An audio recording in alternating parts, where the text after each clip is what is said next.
दुनिया एक बहुत बड़े ख़तरे के करीब आ चुकी है। और वो ख़तरा क्या है? वो है इस यूक्रेन और रशिया की जंग के पस मंज़र में।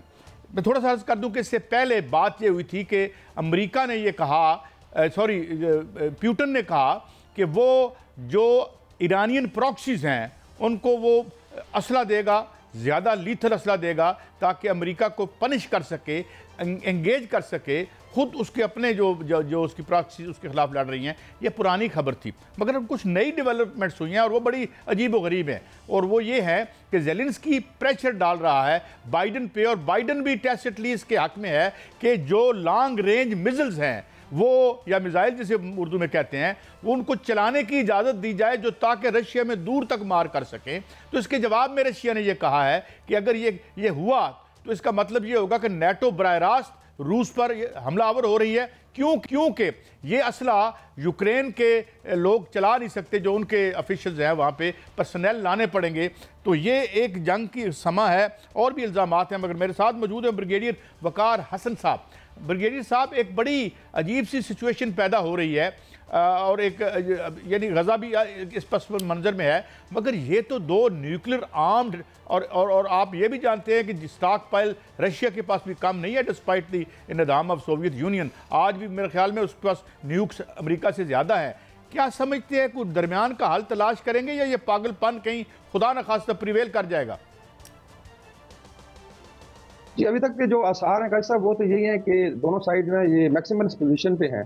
2 साल से ज़्यादा हो गया। अभी आई थिंक जनवरी में 3 साल हो जाएंगे रशिया यूक्रेन वॉर पे, और ये वर्ल्ड वॉर 2 के बाद सबसे लंबी लड़ाई है अगर मॉडर्न आई थिंक नेशंस को देखें। बाकी ईरान इराक की लड़ाई थी, लेकिन आप यूरोप में देखें तो ये सबसे बड़ी लड़ाई है। और इसमें यूक्रेन को आई वुड से एक प्रॉक्सी बना के आगे किया गया रशियन इंटरेस्ट के अगेंस्ट। और इस वक्त हालत ये है कि 1/5 ऑफ जो रियल स्टेट है यूक्रेन की, वो लूज हो चुकी है और रशिया उसके पास है। 2/3 ऑफ द सी बोर्ड वो ले चुका है इनका। 5 लाख से ज्यादा यूक्रेनियन सोल्जर और ऑफिसर मारे जा चुके हैं, और 1 करोड़ की आबादी माइग्रेट कर चुकी है, इंटरनली डिस्प्लेस्ड या ईस्टर्न से वेस्टर्न यूक्रेन में, या यूरोप और अमेरिका जा चुकी है। और ये आई वुड से एक इंसानी अलमिया भी है।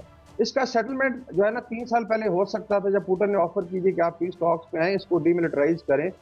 बेसिकली मेन यही है कि जी नेटो को जब इसकी तरफ पुश किया इन्होंने, तो तकरीबन, और जो 94 में वायदा हुआ था बोरिस जॉनसन के साथ, बोरिस जेल्सन के साथ, उसकी खिलाफ वर्जी हुई। और पुतिन आपको पता है पुराना केजीबी का आपके एक ऑपरेटिव भी रहा है और बड़ा स्ट्रॉन्ग प्रेसिडेंट है, इज अ प्रॉपर नेशनलिस्ट। तो वो फिर उसने देखा कि जी मेरे आके दरवाजे पे बैठ गए, तो then started a push back. अभी भी मौका तो है, लेकिन जिस तरीके से आप देखें सिग्नलिंग हो रही है, लॉन्ग रेंज वेपन्स की बात हो रही है, यहाँ पे एक स्टॉर्म शैडो एक मिसाइल है बरतानिया का, जो 300 किलोमीटर से ज्यादा मारता है, और ये भी चाहते हैं कि मॉस्को को हिट किया जाए। जबकि दूसरी तरफ जो है यूक्रेन ऑलमोस्ट बर्बाद हो चुका है। और आपको पता है, जैसा आपने मेंशन किया, कि रशिया एक बहुत बड़ी न्यूक्लियर पावर है। तो अगर इस तरीके से ये पुश करेंगे, तो हो सकता है पूरा यूरोप जो है ये एक न्यूक्लियर वॉर की आई थिंक लपेट में आ जाए। और आप कह लें कि इसको already third mini world war 3 कहा जा रहा है ऑलरेडी, बिकॉज इसमें 3 साल का असरा होने को है। अच्छा ब्रिगेडियर साहब, एक और में मामला बहुत है। एक पहले इल्ज़ाम लगा था, हालांकि ये इल्ज़ाम अजीब सा लगा ये कि जी ईरान ने शायद कुछ मिसाइल्स दिए हैं। हालांकि मेरे ख्याल में ईरान की मिसाइल्स की ज़रूरत नहीं है चंदा रशिया को, लेकिन रशिया जो है वो न्यूक्लियर जो आर्म्स जो हैं वो सप्लाई करने का उसने या इंडिया दे दिया है या कुछ मिसाइल्स दे चुका है। और ये गार्डियन, ये सारा वेस्टर्न मीडिया ये बात कर रहा है। Do you know lend any credence to this news? जी, उसमें अगर देखा जाए तो ये म्यूचुअल अंडरस्टैंडिंग तो है। अभी आपने थोड़ा, मैं और आगे ले जाऊंगा, जो हुती ने अभी हाइपरसोनिक मिसाइल फायर किया, ये मिडिल ईस्ट में अवेलेबल नहीं था सिवाय के पास। ये कहाँ से आया है? बेसिकली या तो ये टेक्नोलॉजी रशिया के पास है, और उसमें एक रिपोर्ट है कि रशिया का एक वागनर ग्रुप है जो शायद ऑपरेट भी करता है। और ये जो रशिया ने फिर आई थिंक हिंट किया है कि अगर आप इधर लेके आएंगे अपने प्रॉफिट को, तो हम फिर मिडिल ईस्ट में आप हिट करेंगे आपके इंटरेस्ट में। तो मेरे ख्याल में इसमें कुछ सदाकत हो सकती है। एक्सचेंज रूरल है कि ईरान के जो शाहिद आपके लिए ड्रोन हैं, जो बड़े आई थिंक कारगर किस्म के ड्रोन है, ये हजारों की तादाद में रशिया को सप्लाई की और उन्होंने इस्तेमाल किया। अच्छा ब्रिगेडियर साहब, मैं माफी चाहता हूँ या मैं रोक रहा हूँ, क्योंकि ये एक अहम बात है। ये जो हौसीज ने मिसाइल्स फायर किया है, ये सबसे पहले चाइना ने बनाया था, और ये मोस्ट मॉडर्न वेपन है जिसका जो आप टारगेट है पीछे से बैठ के तब्दील भी कर सकते हैं, if I am not wrong. थोड़ा सा नाज़रीन को बताएंगे कि ये मिसाइल क्या है जो हौसियों ने या यमनियों ने चलाया है? जी बिल्कुल, मेरे ख्याल 4 से 5 ममालिक हैं जिनके पास टेक्नोलॉजी, साहब ने मेंशन किया, डीएफ वेपन सिस्टम था चाइना का, या हाइपरसोनिक एबिलिटी, फिर रशिया के पास अपने जो है हाइपरसोनिक मिसाइल्स हैं, और हुसीज के पास एक एबिलिटी नहीं थी। और ये आपने देखा कि ये 2100 किलोमीटर का फासला इसने तय किया 11 मिनट में। तो टेक्निकली ये 200 किलोमीटर पर मिनट की स्पीड से अगर ये चल रहा है तो इट इज अमेजिंग। और दैट्स वाई इनका जो डोम सिस्टम था इसको इंटरसेप्ट नहीं कर सका।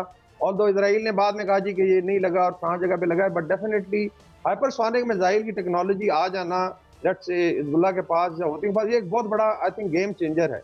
और मोस्ट प्रॉब्ली मेरी असेसमेंट है कि ये डेफिनेटली इसमें आप कह सकते हैं कि रशिया का हाथ भी हो सकता है, because otherwise I don't think so even Iran के पास अभी इस तरह की टेक्नोलॉजी है।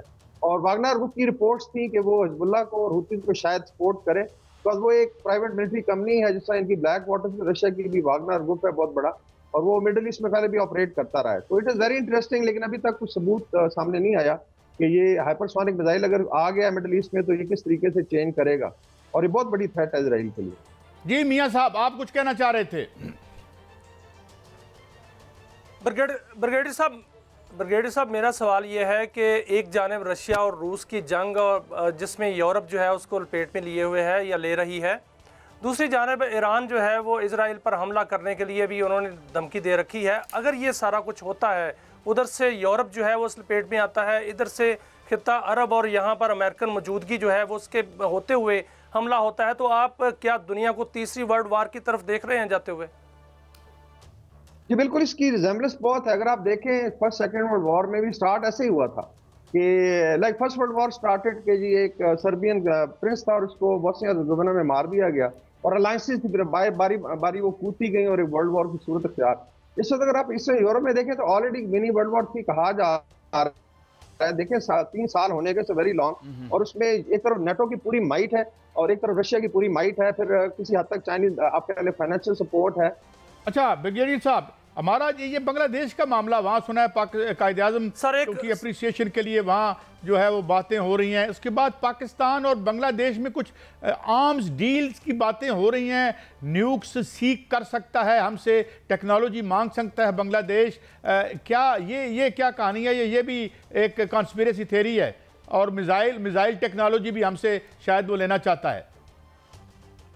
जी इंसिडेंटली मैंने 1 साल गुजारा है, मैंने कोर्स किया था वहाँ पे मीरपुर बांग्लादेश में, और सीना वाजिद की पहली गवर्नमेंट थी तब जो। और जो अंदर खाने अगर आप देखें, जो बांग्लादेश का आम शहरी है या मिलिट्री भी जो है, वो अंदर खाने बहुत ज्यादा, सारी वॉर के अंदर कहते थे यार कि हमसे भी गलती हुई, अगर हम इकट्ठे होते सब देखें कोई थ्रेट ना होती। अभी आई थिंक इसको टेक्टोनिक शिफ्ट कहा जा रहा है, जिस तरीके से शेख मुजीब के मुजस्मे गिराए गए, और जो आप कह लें कि इंदिरा गांधी ने एक बिल्डअप की थी थ्योरी और भारत बड़ा इस पर नाज करता था, उसको गया बंगाल में डुबो दिया गया। बांग्लादेश को सिक्योरिटी के लिए भारत ने अभी, आपने शायद फॉलो नहीं किया, बहुत ज्यादा मिलिट्री थ्रेट कर रहा है इनडायरेक्टली, बिकॉज वो समझते हैं कि सिलीगुड़ी कॉरिडोर को बचाना है तो नॉर्थ में हमला करके रंगपुर का इनका एक एनक्लेव है उसको लेंगे, और हिंदुओं को जो वहाँ पे कहते हैं ये ऑपरेशन हो रही है, तो एक बहाना बनाया जा रहा है। पहले भी बंगो भूमि का एक कॉन्सेप्ट चल रहा है 75 से कि हिंदू जो है बांग्लादेश के लिए एक रियासत बनाई जाएगी विद इन बांग्लादेश, और उसको बाद में मर्ज किया जाएगा। इस तरह फिर बैराजेस के इशू है, फ्लड का आपने देखा, फिर एक और एनक्लेव है चिटगांव हिल ट्रैक के पास। तो भारत ने जब मिलिट्री थ्रेटन किया है मीडिया ने, तो फिर आई थिंक बांग्लादेश ने रियलाइज किया है कि हम क्यों ना जो है रिवाइव करें पाकिस्तान के साथ रिश्ते। हम जब वहाँ थे तो म्यांमार के साथ खटपट हुई थी, पाकिस्तान ने यहाँ से A5 जहाज भी दिए थे इनको और टैंक्स भी गए थे। ऐसा नहीं है कि फर्स्ट टाइम है, काफी सारे उनके ऑफिसर यहाँ पे आके कोशिश करते हैं, हम लोग वहाँ पे गए हैं और एक बड़ा बरादराना माहौल रहा। और वी रियली चेरिश जो हमारी ब्रदरहुड कायम, अभी तक मेरे रिलेशनशिप में काफी सारे जनरल्स हैं, और तो इसमें इसका मतलब है कि उनको भी एक फीलिंग है कि अगर जॉइंटली पाकिस्तान और बांग्लादेश मिलते हैं, जो टेक्निकली जिसमें इकराम साइकिल साहब कहते हैं there are 2 countries and 1 nation, या एक सोल है, और इंशाल्लाह उसकी तरफ जाएंगे। कायद-ए-आज़म की पहली दफा आई थिंक बरसी मनाएगी बड़े अरसे बाद।